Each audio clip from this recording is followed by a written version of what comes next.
Hello guys, channel knowledge for you में आपका स्वागत है। इस वीडियो में हम आपकी बुक व्यष्टि अर्थशास्त्र का अध्याय 4 पूर्ण प्रतिस्पर्धा की स्थिति में फर्म का सिद्धांत के प्रश्नोत्तर को हल करेंगे। तो चलिए देखते हैं। प्रश्न नंबर 1 है, बाजार में एक व्यक्तिगत फर्म की पूर्ति अनुसूची कहलाती है। अनुसूची मीन्स होता है तालिका, है ना। तो यहाँ पर पूर्ति तालिका, तो यहाँ पूछा गया है व्यक्तिगत फर्म की। जब व्यक्तिगत फर्म की पूर्ति तालिका या पूर्ति अनुसूची पूछी जाएगी तो इसका मतलब होगा कि वह व्यक्तिगत पूर्ति अनुसूची के बारे में बात कर रहा है। तो इसका उत्तर हो जाएगा व्यक्तिगत पूर्ति अनुसूची। दूसरा है, पूर्ति के नियम के अनुसार किसी वस्तु की पूर्ति की मात्रा और उसकी कीमत के बीच संबंध होता है। तो वस्तु की जो पूर्ति होती है और उसकी जो कीमत होती है तो उसके बीच धनात्मक संबंध होता है। पूर्ति में विस्तार की दशा में चलन होता है। तो जब पूर्ति में विस्तार की दशा में चलन होता है तो वह एक ही पूर्ति वक्र पर नीचे से ऊपर की ओर चलन होता है। चौथा है, पूर्ति में संकुचन की दशा में, तो जब पूर्ति में संकुचन होगा तो उस दशा में पूर्ति वक्र के साथ नीचे की ओर चलन होता है। पांचवा है, पूर्ति वक्र में परिवर्तन होता है। तो पूर्ति वक्र में परिवर्तन कीमत के अलावा अन्य तत्वों में परिवर्तन होने से भी होता है। नंबर 6 है, प्रौद्योगिकी सुधार के कारण। प्रौद्योगिकी मतलब होता है तकनीकी या टेक्नोलॉजी। तो जब तकनीकी सुधार होता है तो उससे क्या होता है, उससे पूर्ति में वृद्धि होती है। नंबर 7 है, सरकारी सहायता एक उत्पादन के लिए। यदि सरकारी सहायता मिल रही है, सरकारी अनुदान मिल रहा है तो उससे क्या होगा, वस्तु के उत्पादन में वृद्धि करती है। नंबर 8 है, जब एक पूर्ति वक्र प्रारंभिक बिंदु से शुरू होकर झुकती हुई धनात्मक सरल रेखा बनाता है तब क्या होता है, तब होता है ES बराबर 1। मतलब जो आपकी पूर्ति की लोच होती है वह इकाई के बराबर होती है। नंबर 9, जब पूर्ति वक्र x अक्ष के समांतर होता है तब पूर्ति की लोच होगी। तो जब पूर्ति वक्र जो होगा x अक्ष के समांतर होगा तो जो पूर्ति की लोच होगी वो कैसी होगी, अनंत होगी। समांतर का मतलब समझते हैं ना आप, जैसे कि मान लीजिए यहाँ पर ये आपका OX है ना, तो इसके समांतर जब होगा तो क्या हो जाएगा, आपका पूर्ति लोच कैसी हो जाएगी, पूर्ति लोच अनंत हो जाएगी।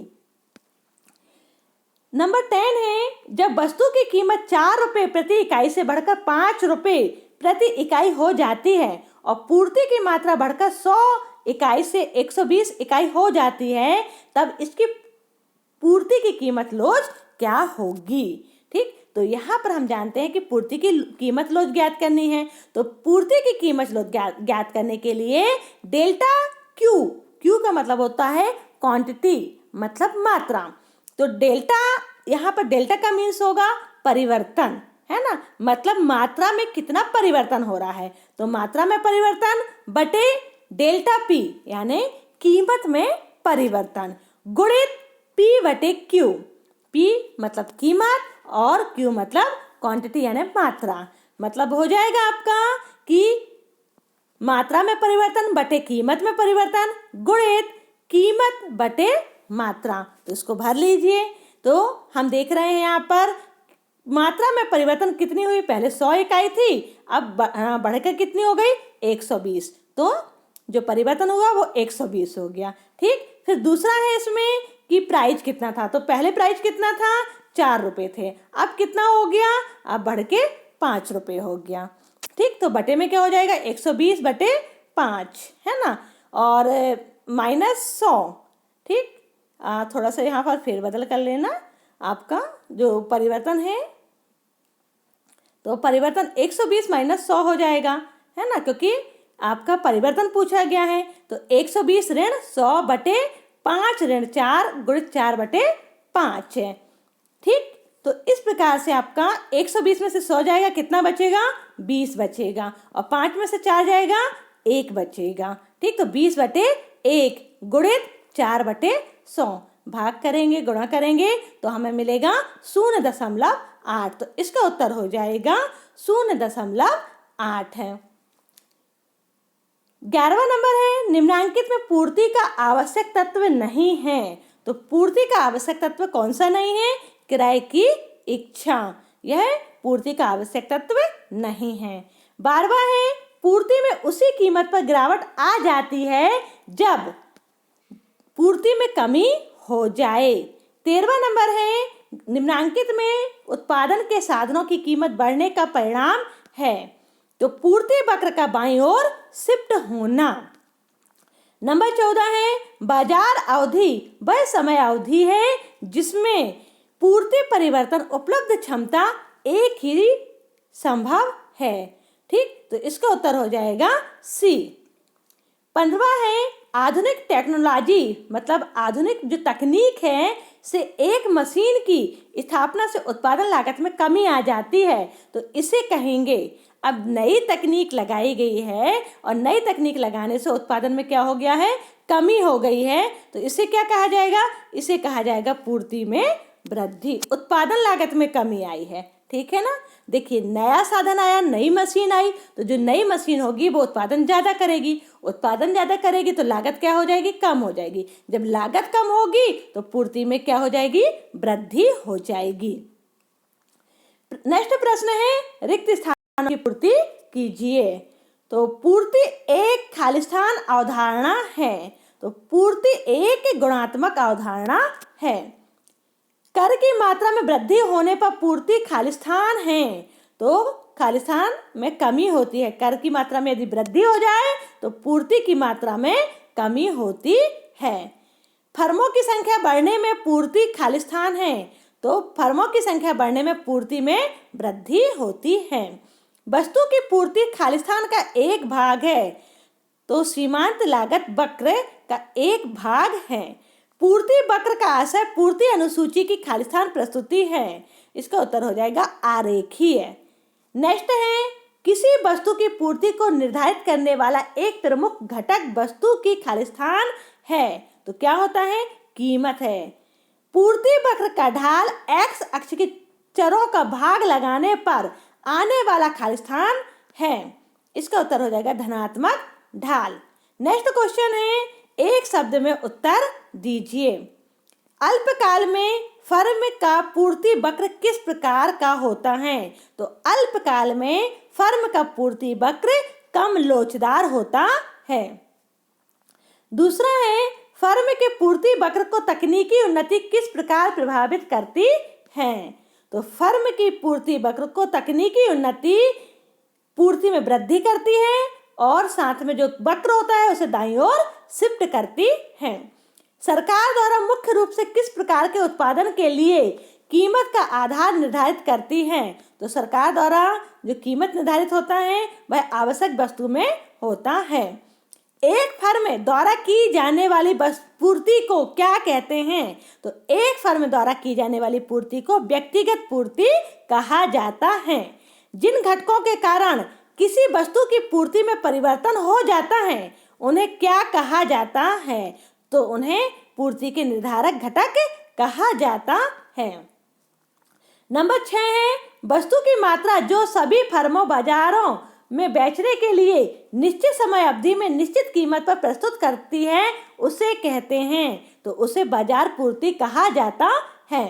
किसी वस्तु की पूर्ति को निर्धारित करने वाला सबसे महत्वपूर्ण घटक कौन सा है? तो सबसे ज़्यादा महत्वपूर्ण घटक कीमत होती है। उत्पत्ति के साधनों की कीमत में वृद्धि उत्पादन की लागत में वृद्धि कर देती है, जिससे कमी हो जाती है। किसमें कमी हो जाती है? पूर्ति में कमी हो जाती है। प्रश्न नंबर 1 है। प्रश्न आपके इसमें जो प्रश्न नंबर है ना, जो दिए हुए लघुत्तरी और दीर्घोत्तरी, तो प्रश्न नंबर 1 जो है और प्रश्न नंबर 5 है उसमें वही पूछा गया है जो 1 में पूछा गया है। तो दोनों के उत्तर सेम ही रहेंगे। तो प्रश्न नंबर 1 और प्रश्न नंबर 5 में क्या दिया हुआ है कि पूर्ति का नियम समझाइए और एक पूर्ति वक्र ऊपर की ओर क्यों झुकता है। तो इसका उत्तर है यदि अन्य बातें समान रहे तो वस्तु की पूर्ति की मात्रा एवं उसकी कीमत में धनात्मक संबंध होता है। वस्तु की कीमत बढ़ने से पूर्ति की मात्रा बढ़ती है एवं वस्तु की कीमत घटने से पूर्ति की मात्रा कम होती है। पूर्ति का नियम वस्तु की कीमत एवं उसकी पूर्ति के बीच धनात्मक संबंध को बताता है, इसलिए पूर्ति वक्र ऊपर की ओर झुकता है, या कह सकते हैं कि पूर्ति वक्र ऊपर की ओर चढ़ता हुआ होता है। प्रश्न दूसरा है, पूर्ति में वृद्धि से क्या अभिप्राय है? तो वस्तु की कीमत समान रहने पर यदि किसी वस्तु की पूर्ति बढ़ जाती है अथवा कीमत कम होने पर पूर्ति समान रहती है तो दोनों ही परिस्थितियों में इस परिवर्तन को पूर्ति में वृद्धि कहा जाता है। प्रश्न नंबर 3 है, किसी वस्तु की पूर्ति अन्य वस्तुओं की कीमत में परिवर्तन हो जाने पर किस प्रकार प्रभावित होती है? तो इसका उत्तर है कि किसी वस्तु विशेष की पूर्ति अन्य संबंधित वस्तुओं की कीमत से अप्रत्यक्ष रूप से संबंधित होती है। जैसे चावल की कीमत में वृद्धि होने से गेहूं की पूर्ति गिर जाती है। इसका कारण यह है कि चावल की कीमत में वृद्धि निर्माताओं को चावल के अधिक उत्पादन के लिए प्रोत्साहित करती है, इसलिए गेहूं उत्पादन कम होगा एवं उसकी पूर्ति घट जाएगी। प्रश्न नंबर 4 है, पूर्ति में परिवर्तन से क्या आशय है? तो पूर्ति में परिवर्तन से क्या आशय है उसे देख लेते हैं। तो पूर्ति में परिवर्तन कीमत के अतिरिक्त अन्य तत्वों में या अन्य घटकों में परिवर्तन के कारण पूर्ति वक्र का खिसकाव, जैसे कि पूर्ति में वृद्धि एवं कमी होती है, तो उसे पूर्ति में परिवर्तन कहा जाता है। प्रश्न नंबर 5 है, बाजार पूर्ति तालिका से क्या आशय है? तो बाजार पूर्ति तालिका बाजार की सभी फर्म अथवा विक्रेता मिलकर विभिन्न कीमतों पर बाजार में कुल कितनी मात्रा बेचने को तैयार है, इसका निर्धारण एक तालिका में प्रदर्शित बाजार पूर्ति तालिका करती है। तो इसे बाजार पूर्ति तालिका कहा जाता है। प्रश्न नंबर 6वां है। तो प्रश्न नंबर 6वां और प्रश्न नंबर जो 1 है वह सेम ही है। उसमें पूछा गया कि पूर्ति को प्रभावित करने वाले तत्व कौन से हैं, और प्रश्न नंबर 6वां पूछा है कि वस्तु पूर्ति को प्रभावित करने वाले तत्व कौन कौन से हैं। तो चलिए इसे देख लेते हैं। तो वस्तु की पूर्ति को प्रभावित करने वाले तत्व, तो सबसे पहले दिया हुआ है वस्तु की कीमत। तो जो वस्तु की कीमत है, तो वस्तु की कीमत यदि घटती है या बढ़ती है तो उससे क्या होता है, पूर्ति में भी परिवर्तन होता है, क्योंकि वस्तु की पूर्ति और वस्तु की कीमत में सीधा संबंध होता है, प्रत्यक्ष संबंध होता है। तो पहला कारण क्या हो गया, पहला तत्व कौन सा हो गया, वस्तु की कीमत। दूसरा है संबंधित वस्तु की कीमत। तो संबंधित वस्तु की जो कीमत होती है यदि उसमें भी परिवर्तन होता है तो उससे भी पूर्ति प्रभावित होती है। तीसरा कारण है उत्पादन साधनों की कीमत। तो जिस साधन से उत्पादन किया जा रहा है यदि उन साधनों की कीमत घटती है या बढ़ती है, मतलब साधनों की कीमत में परिवर्तन होता है, तो उससे भी पूर्ति में परिवर्तन होता है। चौथा कारण है तकनीकी स्तर। यदि तकनीकी स्तर में सुधार आ जाए तो पूर्ति क्या हो जाएगी, बढ़ जाएगी, और तकनीकी स्तर गिर जाएगा तो पूर्ति भी गिर जाएगी। पांचवा है फर्मों की संख्या। फर्मों की संख्या भी पूर्ति को प्रभावित करती है। यदि फर्में ज़्यादा आ जाएंगी मार्केट में तो उत्पादन बढ़ जाएगा, यदि फर्में कम हो जाएंगी तो उत्पादन घट जाएगा। तो इस तरीके से फर्मों की संख्या भी प्रभावित करती हैं। फर्म के उद्देश्य, तो फर्म के उद्देश्य क्या है, अधिक लाभ कमाना है या सामाजिक हित करना है, तो यह भी वस्तु की पूर्ति को प्रभावित करता है। और सातवां है भविष्य में संभावित कीमत। यदि भविष्य में कीमत बढ़ने की संभावना अधिक है तो उत्पादन में क्या होगा, परिवर्तन होगा, ठीक, उससे पूर्ति भी परिवर्तित होगी। और आठवां है सरकारी नीति। यदि सरकारी नीति में परिवर्तन होता है तो पूर्ति में भी परिवर्तन होगा। नेक्स्ट क्वेश्चन है प्रश्न नंबर 7 जो और प्रश्न नंबर 2 एक से ही है, उनका उत्तर भी एक सही रहेगा। तो पूर्ति लोच को प्रभावित करने वाले कौन कौन से तत्व हैं? तो चलिए इसे देख लेते हैं। अभी हमने क्या देखा था, पूर्ति को प्रभावित करने वाले कौन कौन से तत्व होते हैं। अब हम देखेंगे कि पूर्ति की लोच को प्रभावित करने वाले कौन कौन से तत्व होते हैं। दोनों अलग अलग हैं, ठीक है। आप लोग यहाँ पर कंफ्यूज नहीं होंगे, क्योंकि आप लोग क्या करते हैं कि प्रश्न में देख लिया कि पूर्ति को प्रभावित करने वाले तत्व कौन से हैं, तो बच्चे बहुत सारे वही लिख देते हैं कि पूर्ति की लोच को प्रभावित करने वाले या पूर्ति को प्रभावित करने वाले, जबकि दोनों चीजें अलग अलग होती हैं। पूर्ति को प्रभावित करने वाले अलग हैं और पूर्ति की लोच को प्रभावित करने वाले तत्व अलग हैं। तो यहाँ देखते हैं, नंबर 1 है वस्तु की प्रकृति। अब वस्तु की प्रकृति कैसी है? यदि वस्तु की प्रकृति लोचदार है या बिलोचदार है तो उसके अनुसार पूर्ति प्रभावित होती है। यदि बिलोचदार होगी तो बिलोचदार वस्तु कौन सी होगी? जो शीघ्र नष्ट होने वाली वस्तु होंगी वो बिलोचदार होती हैं, ठीक है। और जो टिकाऊ वस्तु होती हैं वह कैसी होती हैं? लोचदार होती हैं। तो वस्तु की जो प्रकृति होगी तो उसके अनुसार पूर्ति में भी परिवर्तन होगा। दूसरा है उत्पादन लागत। तो उत्पादन लागत में क्या होगा? यदि आपका उत्पादन लागत में वृद्धि होती है तो उत्पादन क्या कर दिया जाएगा? पूर्ति कैसी कर दी जाएगी? कम कर दी जाएगी। और यदि लागत कम होती है तो उत्पादन बढ़ा दिया जाएगा। तीसरा है भावी कीमतों में परिवर्तन की आशा, है ना। इसको हम पहले भी देख चुके हैं कि भविष्य में संभावित कीमत, यदि कीमत बढ़ने की संभावना होगी तो जो एक उत्पादक होगा तो वर्तमान समय में वो उत्पादन नहीं करेगा, पूर्ति नहीं करेगा। वो सोचेगा पूर्ति कब करेगा? जब कीमत भविष्य में बढ़ेगी, है ना। इसके बाद है प्राकृतिक अवरोध, है ना। प्राकृतिक अवरोध जैसे कि बाढ़ हो गई आपकी, सूखा हो गया, अकाल वगैरह हो गए, है ना, ये तो प्राकृतिक अवरोध होते हैं। इसके अलावा भी जैसे कि मान लीजिए प्राकृतिक कारणों में खेती वगैरह करते हैं, है ना। सागौन की लकड़ी वगैरह खेतों में लगाई, तो अब सागौन की लकड़ी की खेती की गई है तो वहाँ पर क्या होगा? एक बार तो ना पेड़ लगा दिए गए, अब पेड़ों की मात्रा तुरंत में तो नहीं बढ़ा सकते ना, कि तुरंत में बढ़ा सकते हैं? नहीं बढ़ा सकते, ठीक। तो इस तरीके की भी जो समस्याएं होती है वह प्राकृतिक बाधाओं के अंतर्गत आएंगी। फिर है 5वां उत्पादन तकनीक। यदि उत्पादन तकनीक में सुधार होता है तो पूर्ति बढ़ेगी।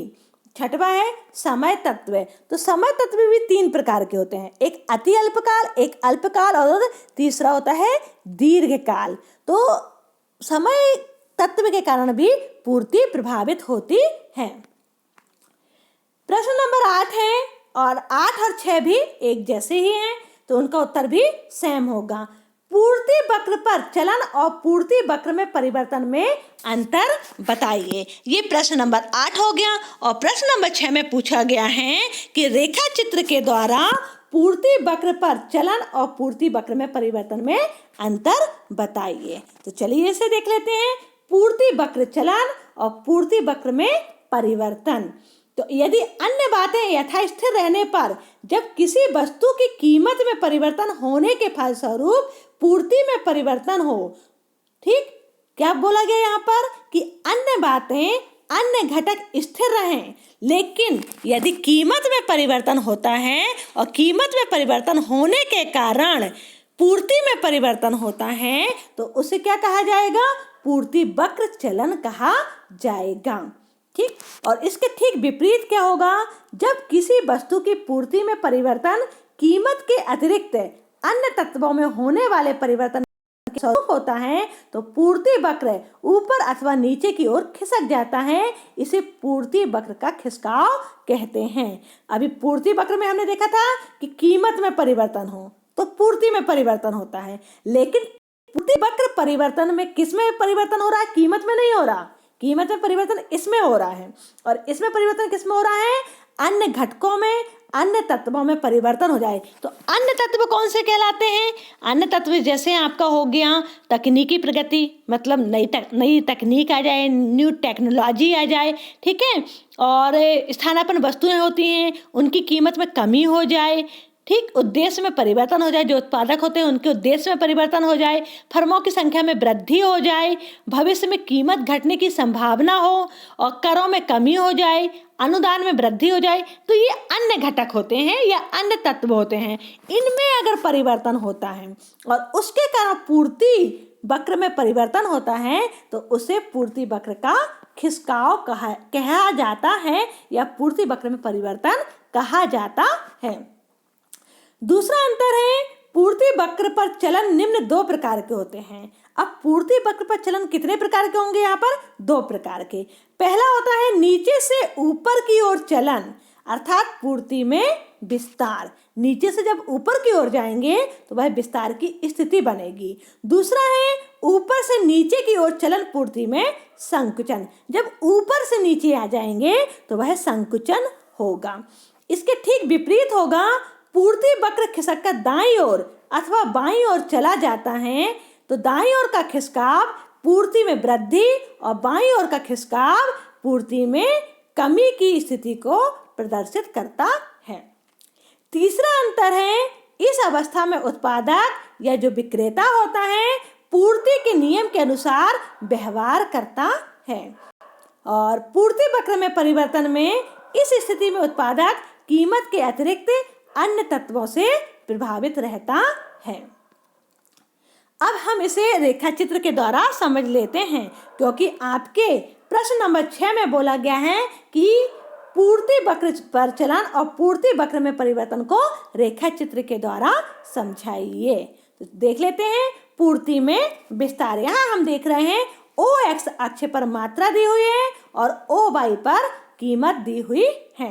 तो यहाँ पर जब कीमत P बिंदु है, ठीक, तो मात्रा कितनी है? उत्पादन की मात्रा Q दर्शाई गई है।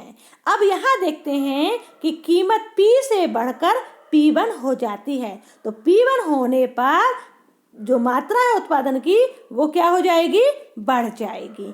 ठीक है, तो यहाँ पर हमें जो कर्व मिल रहा है या जो पूर्ति वक्र मिल रहा है वह SS वक्र प्राप्त हो रहा है, जो A बिंदु पर था तो खिसककर B बिंदु पर आ गया।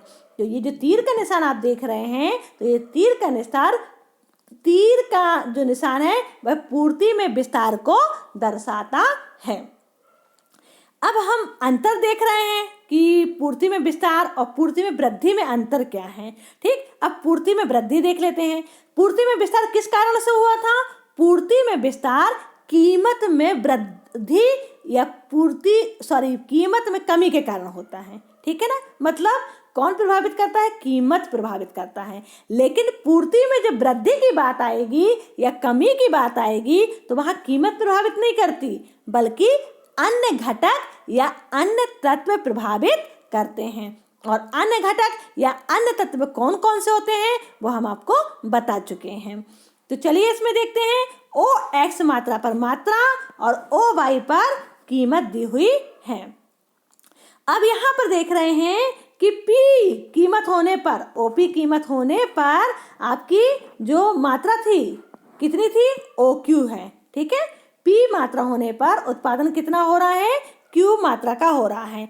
अब यहाँ पर कीमत में वृद्धि नहीं हुई है, कीमत में किसी प्रकार की वृद्धि नहीं हुई है, फिर भी उत्पादन बढ़ के Q1 हो गया। ठीक है, उत्पादन बढ़ के क्या हो गया?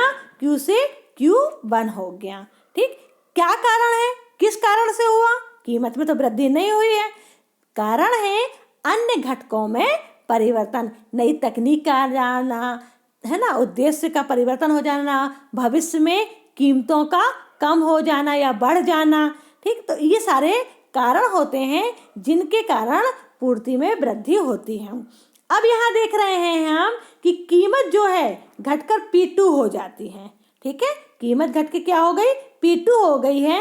तो जो पहले की मात्रा थी, जो Q मात्रा थी, उसमें किसी प्रकार की कोई कमी नहीं आई है। जबकि पूर्ति में क्या होता है? और कीमत में धनात्मक संबंध होता है, सीधा संबंध होता है। ठीक, पर यहाँ पर कीमत से प्रभावित नहीं हो रहा है, अन्य घटकों से प्रभावित हो रहा है। इसलिए यहाँ पर हम देख रहे हैं कि हमें SS कर्व जो प्राप्त हो रहा था तो वह क्या हो गया? SS1 कर्व प्राप्त हो रहा है। ठीक है, नेक्स्ट है पूर्ति में संकुचन। तो पूर्ति में जो विस्तार था इसका बिल्कुल उल्टा होता है पूर्ति में संकुचन। पूर्ति के विस्तार में क्या हो रहा था, अभी आपने देखा था, पूर्ति के विस्तार में ए और बी जो पॉइंट था ऊपर चढ़ता हुआ था, लेकिन संकुचन में नीचे गिरता हुआ है। ठीक है, मतलब पी कीमत पर क्यू उत्पादन हो रहा है, आपकी कीमत गिर गई और कीमत गिरकर पी वन हो गई, तो मात्रा भी जो थी वो भी घट के क्यू से क्यू वन हो गई। ठीक, तो ए से बी जो जा रहा है आपका, जो ये तीर का निशान जो नीचे गिर रहा है, तो यह दर्शा रहा है कि यह पूर्ति में संकुचन को दर्शा रहा है। इसके बाद है पूर्ति में कमी। तो ओ एक्स अक्ष पर आपकी मात्रा, ओ वाई पर आपकी कीमत दी हुई है। तो यहाँ पर पी कीमत देने पर, पी कीमत जो दी हुई है जिसमें मात्रा कितनी है, क्यू मात्रा दर्शाई गई है। अब पी मात्रा आपकी जो है, ठीक है, आपकी कीमत स्थिर है, कीमत में किसी प्रकार का कोई परिवर्तन नहीं हो रहा है, फिर भी आपकी जो मात्रा है वो घट के क्यू वन हो गई, मतलब क्यू से क्यू वन हो गई, घट गई। किस कारण से घट गई, अन्य घटकों के कारण या अन्य तत्वों के कारण। ठीक है, अन्य जो तत्व थे उनमें कमी आने के कारण ये क्या हो गई, आपकी जो मात्रा है वह घट गई। अब पूर्ति में कमी के कौन कौन से कारण हो सकते हैं, जैसे कि मशीनें वगैरह हैं तो वो पुरानी हो जाए, पुरानी होने के कारण उत्पादन क्या करेंगी, कम करेंगी। और भी कोई कारण हो सकता है, जैसे स्थानापन्न वस्तुओं की कीमत में वृद्धि हो जाए, उद्योग में जो फर्म की संख्या है वो कम हो जाए, भविष्य में वस्तु की कीमत बढ़ने की संभावना बढ़ जाए, फर्म के जो उद्देश्य हैं उनमें परिवर्तन हो जाए। तो इन सब के कारण पूर्ति में कमी आती है। अब हम यहाँ देख रहे हैं कि कीमत पी थी तो बढ़कर P2 हो गई। ठीक, बढ़ के कितनी हो गई, P2 हो गई। और P2 होने के बाद भी जो मात्रा है वह नहीं बढ़ रही है ना, बढ़, उसको तो बढ़ जाना चाहिए था, लेकिन वह नहीं बढ़ रही है, मतलब कीमत बढ़ गई पर मात्रा नहीं बढ़ी, मात्रा स्थिर है। तो यह अन्य घटकों के परिवर्तन के कारण हो रहा है। नेक्स्ट क्वेश्चन है, पूर्णतः विलोचदार पूर्ति से आप क्या समझते हैं। तो पूर्ति जब कीमत में काफी परिवर्तन आने पर भी पूर्ति में कोई परिवर्तन ना आए तो पूर्ति पूर्णतः विलोचदार कहलाती है। प्रश्न नंबर 10 है, उत्पादन के साधनों की कीमत में कमी आने पर वस्तु की पूर्ति पर पड़ने वाले प्रभाव को स्पष्ट कीजिए। तो उत्पादन के जो साधन होते हैं उसकी कीमत में यदि कमी आ जाए तो वस्तु की जो पूर्ति है उस पर क्या प्रभाव पड़ेगा यह देख लेते हैं। तो उत्पादन साधन की कीमत बढ़ने पर उत्पादन लागत में भी वृद्धि हो जाती है। अब साधन की कीमत क्या हो गई, बढ़ गई है ना, जो मशीनें वगैरह थी वो अब महंगी मिल रही हैं, अब महंगी मिलेंगी तो उत्पादन की लागत कैसी होगी, उसमें वृद्धि हो जाएगी। जब उसमें वृद्धि होगी तो उत्पादक का लाभ क्या हो जाएगा, घट जाएगा और वे उत्पादन कम कर देंगे, क्योंकि एक उत्पादक को लाभ कम होगा और जब लाभ कम होगा तो वो उत्पादन करना कम कर देगा। और इसके विपरीत उत्पत्ति के जो साधन होते हैं यदि उनकी कीमत कम हो जाए तो उससे उत्पादन लागत में कमी आएगी, और जब उत्पादन लागत में कमी आएगी तो वो एक उत्पादक को लाभ अधिक होगा, जब लाभ अधिक होगा तो वह पूर्ति की मात्रा में वृद्धि कर देगा। प्रश्न नंबर 3 है, पूर्ति अनुसूची और पूर्ति वक्र की सहायता से पूर्ति के नियम समझाइए। तो यहाँ पर पूर्ति अनुसूची और पूर्ति वक्र की सहायता से पूर्ति का जो नियम होता है उसे समझाने के लिए कहा गया है। तो आप सभी जानते हैं कि जो पूर्ति का नियम होता है वह क्या होता है, पूर्ति का नियम वस्तु की कीमत एवं उसकी पूर्ति के बीच धनात्मक संबंध होता है, और वस्तु की कीमत बढ़ने से पूर्ति की मात्रा बढ़ती है एवं वस्तु की कीमत घटने से पूर्ति की मात्रा कम होती है। तो इसे हम पूर्ति अनुसूची और पूर्ति वक्र की सहायता से निम्न तालिका एवं चित्र द्वारा समझ सकते हैं। तो पहले तो हम यह जान लें कि पूर्ति अनुसूची या पूर्ति तालिका क्या होती है। तो बाजार पूर्ति तालिका बाजार की सभी फर्म अथवा विक्रेता मिलकर विभिन्न कीमतों पर बाजार में वस्तु की मात्राओं को यदि तालिका में व्यक्त कर दिया जाए तो उसे पूर्ति तालिका या अनुसूची कहते हैं। तो तो यहाँ पर आपका थोड़ा सा मिस्टेक है, यहाँ पर आप बाजार पूर्ति तालिका नहीं पढ़ेंगे। ठीक, तो यहाँ पर आप पढ़ेंगे बाजार की सभी फर्म अथवा विक्रेता मिलकर विभिन्न कीमतों पर बाजार में वस्तु की मात्राओं को यदि तालिका में व्यक्त कर दिया जाए तो इसे पूर्ति तालिका या अनुसूची कहते हैं। और इसी तालिका को जो तालिका बनकर तैयार हुई तो इसी तालिका के आधार पर पूर्ति वक्र प्राप्त होता है। मतलब इसी तालिका के आधार को पर हम एक रेखा चित्र बनाएंगे तो वह पूर्ति वक्र कहलाएगा। चलिए इसे देख लेते हैं।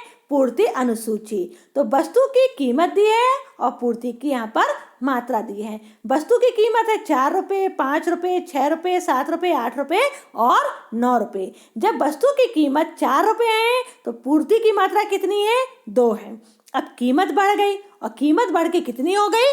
5 रुपये हो गई। तो उत्पादक क्या करेगा? अब पूर्ति की मात्रा को बढ़ा देगा और वह पूर्ति की मात्रा बढ़ाकर 4 कर देगा। अब कीमत बढ़ के 6 हुई तो पूर्ति की मात्रा को और अधिक बढ़ा दिया जाएगा।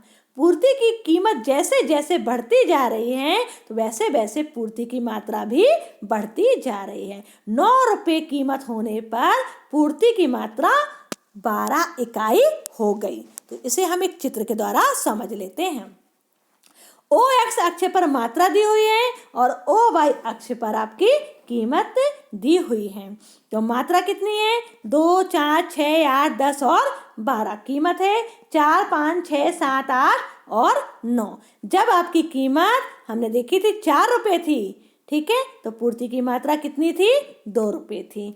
5 रुपये बढ़ने पर 4 हो गया, 6 होने पर 6, 7 होने पर 8, 8 होने पर 10 और 9 रुपये होने पर पूर्ति की जो मात्रा की इकाई है वो 12 हो जाती है। इन सभी बिंदुओं को मिलाएंगे तो इन सभी बिंदुओं को मिलाने पर हमें एस वक्र या पूर्ति वक्र प्राप्त हो जाएगा। प्रश्न नंबर 4 है, पूर्ति की कीमत लोच से आप क्या समझते हैं? पूर्ति की लोच की विभिन्न श्रेणियों को स्पष्ट कीजिए। तो पूर्ति की कीमत लोच वह तकनीकी धारणा है जो कीमत में होने वाले परिवर्तन के परिणाम स्वरूप पूर्ति की मात्रा में होने वाले परिवर्तन की माप प्रस्तुत करती है। तो पूर्ति की लोच के प्रकार या पूर्ति की लोच के श्रेणियों को हम यहाँ पर देख लेते हैं। तो पूर्ति की जो श्रेणी है या लोच है, पहला नंबर है पूर्णतः लोचदार पूर्ति। जब कीमत में अत्यंत सूक्ष्म परिवर्तन होने पर विक्रेता बिक्री के लिए बहुत अधिक मात्रा में वस्तु प्रस्तुत करते हैं तो पूर्ति पूर्णतः लोचदार कहलाती है। इस प्रकार की पूर्ति लोच को अनंत कहते हैं। तो यहाँ पर है ES बराबर अनंत। ठीक, तो यहाँ पर हम क्या कह सकते हैं कि जो आपकी पूर्ति लोच है वो कैसी हो गई? अनंत होती है। दूसरा है अत्यधिक लोचदार पूर्ति। जब कीमत में आनुपातिक परिवर्तन की तुलना में पूर्ति में आनुपातिक परिवर्तन अधिक होते हैं तो इसे अत्यधिक लोचदार पूर्ति कहा जाता है। तीसरा है लोचदार पूर्ति। जब किसी वस्तु की कीमत व पूर्ति में समान दरों में परिवर्तन होता है तो पूर्ति की लोच इकाई के बराबर या लोचदार पूर्ति होगी।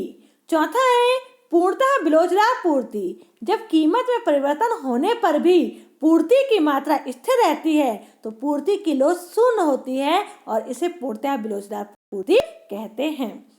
पांचवा है विलोचदार पूर्ति। जब कीमत में आनुपातिक परिवर्तन की तुलना में पूर्ति में आनुपातिक परिवर्तन कम होते हैं तो पूर्ति विलोचदार होती है।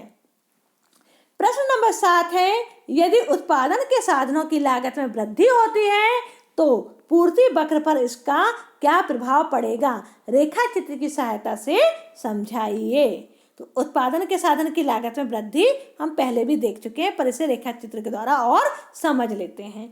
उत्पादन साधनों की कीमतों में परिवर्तन भी पूर्ति वक्र को प्रभावित करता है। साधनों की कीमत वृद्धि के कारण उत्पादन की सीमांत और औसत लागतें बढ़ती हैं। परिणाम स्वरूप उत्पादक प्रचलित कीमत पर कम पूर्ति कर पाते हैं और पूर्ति वक्र बाईं ओर पीछे खिसक जाता है। पूर्ति वक्र SS बाईं ओर खिसक कर S1 S1 हो जाता है। इसे हम चित्र के द्वारा समझ सकते हैं। अब यहाँ पर देख लीजिए, ओ एक्स अक्ष पर मात्रा और ओ वाई पर कीमत दी हुई है। ठीक, तो यहाँ पर जो आपकी कीमत दी हुई है वो क्या दी हुई है, ये कीमत दी है और इसमें कीमत में ये आपकी मात्रा दी गई है। अब आप यहाँ देख रहे हैं कि इस कीमत पर और इस मात्रा पर हमें ए बिंदु प्राप्त हो रहा है। ठीक, इस ए बिंदु पर एस एस वक्र, यहाँ एस एस पूर्ति वक्र हमें प्राप्त हो रहा है।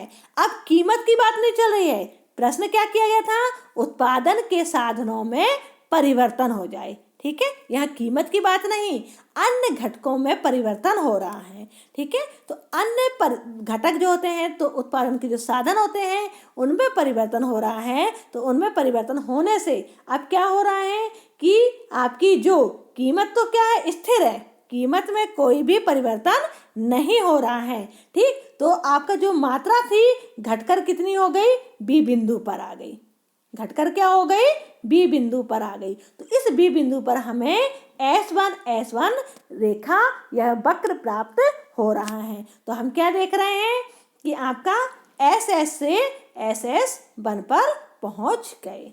तो ठीक, इसमें आपका पूछा गया था कि उत्पादन के साधन की लागत में वृद्धि हो रही, तो वृद्धि होने से क्या हुआ, पूर्ति की जो पूर्ति की जा रही है एक उत्पादक द्वारा वो कैसी हो गई, कम हो गई, घट गई। तो पूर्ति वक्र SS बाईं ओर से खिसक कर S1 हो जाता है।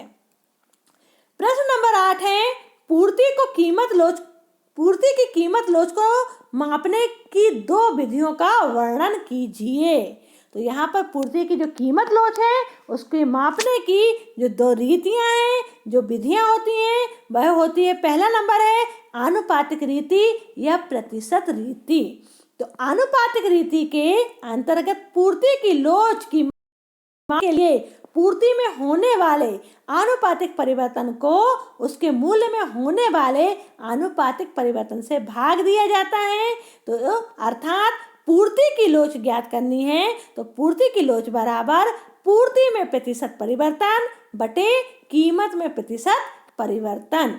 दूसरा है बिंदु रीति या रेखा गणितीय विधि। तो बिंदु रीति या रेखा गणितीय विधि कौन सी है, जब किसी पूर्ति वक्र के बिंदु विशेष पर पूर्ति की लोच मालूम करनी होती है तो बिंदु रीति का प्रयोग किया जाता है।